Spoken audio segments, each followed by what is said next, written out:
यह कहानी एक सच्ची घटना पर आधारित है जिसे जागरूकता बढ़ाने के उद्देश्य से लिखा गया है। इसका उद्देश्य किसी की भावनाओं को ठेस पहुंचाना नहीं है, बल्कि उन मासूमों को आवाज देना है जो घर की चार दीवारी में घुटन भरी जिंदगी जीने को मजबूर हैं। नेहा एक मासूम लड़की थी जिसकी उम्र महज 14 साल थी। उसकी मां का देहांत तब हो गया था जब वह केवल 12 साल की थी। घर में अब बस वह और उसके पिता गौरव मिश्रा थे। गौरव समाज में एक सम्मानित व्यक्ति था, सरकारी नौकरी करता था, सभ्य दिखता था और लोग उसे एक जिम्मेदार पिता मानते थे। लेकिन घर की बंद दीवारों के पीछे उसकी असलियत कुछ और ही थी। मां के जाने के बाद नेहा को उम्मीद थी कि उसका पिता उसकी सुरक्षा करेगा, लेकिन धीरे धीरे उसे महसूस होने लगा कि उसका पिता उसकी हिफाजत करने के बजाय उसे एक अलग ही नजर से देखने लगा है। गौरव की नीयत खराब हो चुकी थी। वह जब भी नेहा के पास आता, उसकी नजरों में अजीब सी भूख होती।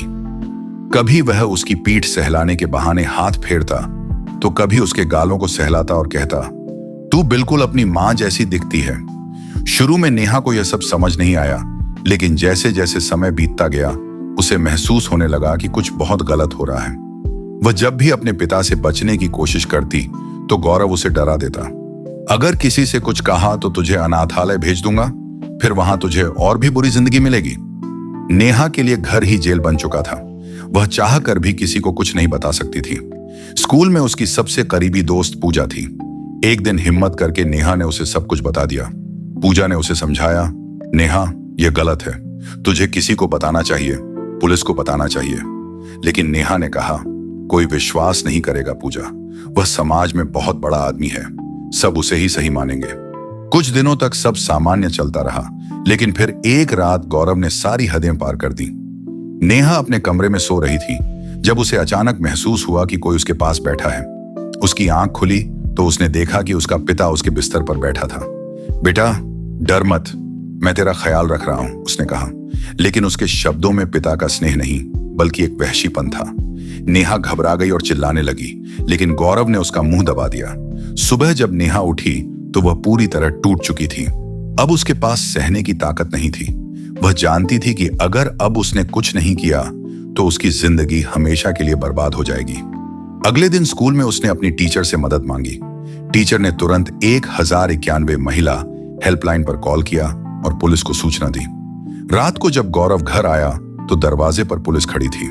नेहा ने हिम्मत जुटाकर सब कुछ बता दिया। गौरव को गिरफ्तार कर लिया गया। जब यह मामला अदालत में पहुंचा तो समाज में भूचाल आ गया। एक पिता जो बाहर से इतना सभ्य दिखता था, अंदर से इतना घिनौना इंसान था। यह जानकर सब हिल गए। अदालत ने गौरव को उम्र कैद की सजा सुनाई। नेहा को सरकारी संरक्षण में रखा गया, जहां उसे काउंसलिंग दी गई और एक नया जीवन शुरू करने का मौका मिला। एक संदेश, नेहा जैसी न जाने कितनी लड़कियां अपने ही घरों में नर्क भोग रही हैं। समाज की यह जिम्मेदारी है कि ऐसे अपराधों को रोका जाए।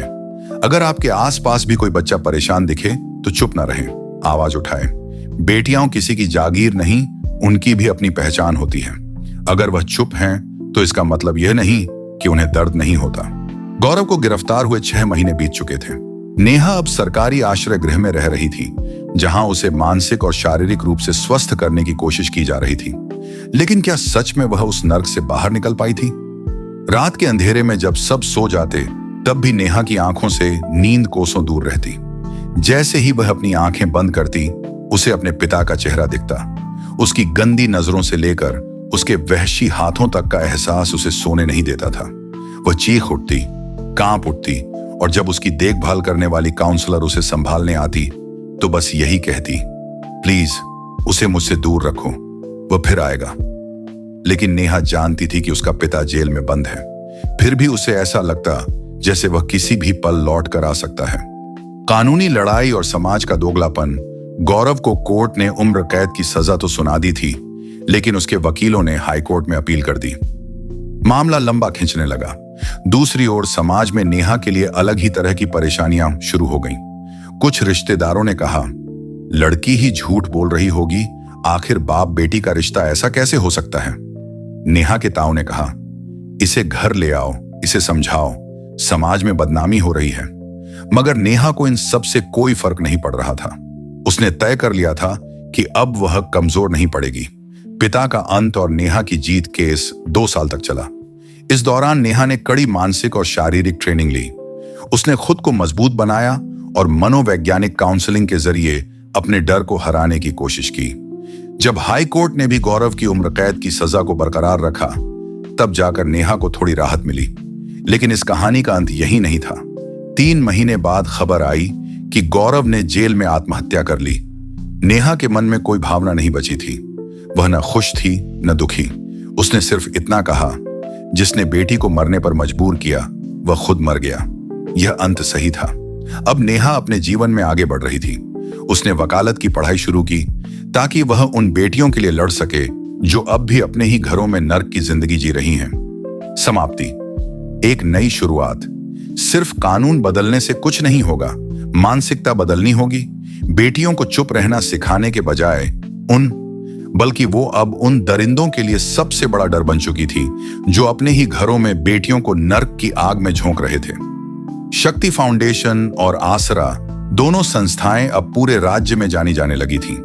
लेकिन जब आप अंधेरे से लड़ते हैं तो अंधेरा भी आपको खत्म करने की साजिशें करने लगता है। धमकियां और साजिशें। काजल के केस में मिली जीत के बाद नेहा को लगातार धमकियां मिलने लगी। बहुत ऊंची उड़ान भर रही हो, एक दिन पर कतर देंगे। बेटियों को बचाने चली थी, पहले खुद को बचा। कई बार अजनबी नंबरों से कॉल आती। कभी आधी रात को उसके ऑफिस के बाहर संदिग्ध लोग देखे जाते। लेकिन नेहा रुकी नहीं। नेहा पर हमला। मौत के करीब एक रात जब नेहा अपने ऑफिस से बाहर निकली, तभी 2 नकाबपोश लोग बाइक पर आए और उसके ऊपर तेजाब फेंकने की कोशिश की। नेहा ने खुद को बचाने की कोशिश की, लेकिन उसके बाएं हाथ और गले पर तेजाब के कुछ छींटे पड़ गए। वो जमीन पर गिर पड़ी, दर्द से चीख रही थी, बचाओ। आसपास के लोग दौड़े, लेकिन हमलावर भाग चुके थे। नेहा को तुरंत अस्पताल ले जाया गया। डॉक्टरों ने कहा कि अगर तेजाब सीधे उसके चेहरे पर गिरता तो उसकी आंखों की रोशनी भी जा सकती थी। लेकिन दर्द से ज्यादा उसे गुस्सा आ रहा था। वो बिस्तर पर पड़ी थी, लेकिन मन में सिर्फ एक ही सवाल था, आखिर कौन है इस हमले के पीछे? साजिश का पर्दाफाश। असली गुनहगार कौन? कुछ दिनों बाद पुलिस को सीसीटीवी फुटेज से हमलावरों की पहचान हुई और जब उनका असली मास्टरमाइंड सामने आया तो नेहा के होश उड़ गए। हमले के पीछे रिया, जिसका केस नेहा ने लड़ा था, के पिता और काजल के पिता संजय यादव के गुर्गे थे। ये दोनों जेल में थे, लेकिन बाहर इनके समर्थकों ने नेहा को मारने की साजिश रची थी। इस औरत की वजह से हमें जेल हुई, अब इसे मिटा दो। ये लोग सिर्फ नेहा से नहीं, बल्कि उसके बनाए हुए आंदोलन से भी डरने लगे थे। नेहा का जवाब, एक नई क्रांति। अस्पताल से छुट्टी मिलने के बाद नेहा ने सबसे पहला काम किया। एक बड़ी प्रेस कॉन्फ। तेजाब हमले के बाद नेहा को लगा था कि उसकी जंग मुश्किल हो जाएगी, लेकिन हुआ इसके उलट। साहस मुहिम ने पूरे देश में हलचल मचा दी थी। अब सिर्फ उसकी संस्था ही नहीं, बल्कि समाज के अलग अलग कोनों से लोग नेहा के समर्थन में खड़े हो गए थे। हम तुम्हारे साथ हैं नेहा दीदी, अब एक भी बेटी के साथ अन्याय नहीं होगा। लेकिन जितनी तेजी से आंदोलन बढ़ रहा था, उतनी ही तेजी से दुश्मन भी बढ़ रहे थे। एक और घिनौनी साजिश, नेहा को फंसाने की कोशिश। तेजाब हमले के बाद भी वे लोग शांत नहीं बैठे थे। नेहा के खिलाफ अचानक झूठे आरोप लगने लगे। नेहा को सिर्फ पब्लिसिटी चाहिए, ये एनजीओ चलाकर करोड़ों कमाती है, ये एक बड़ा स्कैम है। पुलिस तक में शिकायतें दर्ज की गईं कि शक्ति फाउंडेशन गैर कानूनी तरीके से फंड ले रहा है। कुछ न्यूज चैनल भी बिक चुके थे। क्या नेहा सच में मासूम लड़कियों के लिए लड़ रही है या इसके पीछे कोई और मकसद है? नेहा को हर हाल में बदनाम करने की कोशिश की जा रही थी। नेहा की गिरफ्तारी, साजिश का सबसे बड़ा वार। एक दिन अचानक पुलिस आई और नेहा को गिरफ्तार कर लिया। आपको अवैध फंडिंग और धोखाधड़ी के आरोप में गिरफ्तार किया जा रहा है। पूरे देश में हड़कंप मच गया। ये झूठे आरोप हैं। हम जानते हैं कि नेहा दीदी के खिलाफ साजिश हो रही है, लेकिन कानून के सामने कुछ नहीं चल रहा था। कौन था असली मास्टरमाइंड? नेहा जेल में थी, लेकिन बाहर उसके समर्थक आंदोलन कर रहे थे। इस बीच नेहा के करीबी दोस्त और पत्रकार रोहित मल्होत्रा ने गहराई से जांच शुरू की। कुछ हफ्तों बाद एक चौंकाने वाला खुलासा हुआ। नेहा को फंसाने के पीछे बड़े नेता और पुलिस अफसर शामिल हैं। वो नेता जो बेटियों की सुरक्षा के नाम पर वोट मांगते थे, लेकिन खुद दरिंदों को बचाते थे। सच्चाई सामने आई। नेहा फिर से आजाद रोहित ने स्टिंग ऑपरेशन कर लिया और सबूतों के साथ लाइव वीडियो जारी किया। देखिए कैसे ये लोग अपराधियों को बचाने के लिए एक महिला को फंसा रहे हैं। अब सरकार पर दबाव बढ़ गया। आखिरकार नेहा को 15 दिनों बाद जेल से रिहा कर दिया गया, लेकिन अब वो पहले से ज्यादा ताकतवर हो चुकी थी। आखिरी जंग, अब कानून बदलेगा। नेहा ने अब एक ही संकल्प लिया, अब सिर्फ आंदोलन नहीं, अब कानून भी बदलवाना है। उसने बेटी सुरक्षा विधेयक के लिए संसद में एक याचिका दायर की, जिसमें यह मांग की गई बेटियों के साथ अपराध करने वालों को फास्ट ट्रैक कोर्ट में तुरंत सजा हो, बलात्कार और तेजाब हमले की सजा आजीवन कारावास से भी सख्त हो, बेटियों के खिलाफ अपराधों की सुनवाई में नेताओं और पुलिस की दखल बंद हो। इस बिल के समर्थन में लाखों लोग सड़कों पर उतर आए। अब बदलाव होगा, अब बेटियां डरेंगी नहीं। आखिरकार बेटी सुरक्षा विधेयक पास हो गया। अंत नहीं, एक नई शुरुआत। नेहा ने अपने हाथ के जले हुए निशान देखे। ये लड़ाई अभी खत्म नहीं हुई थी, लेकिन अब बेटियां अकेली नहीं थीं। अब हर नेहा के साथ हजारों लाखों लोग खड़े थे। जो मेरी बेटियों को डराएंगे, अब उन्हें खुद डरना पड़ेगा। समाप्त। लेकिन यह लड़ाई कभी खत्म नहीं होगी जब तक हर बेटी सुरक्षित नहीं हो जाती। बेटियों की चुप्पी ही अपराधियों की ताकत है, इसलिए अब आवाज उठाओ।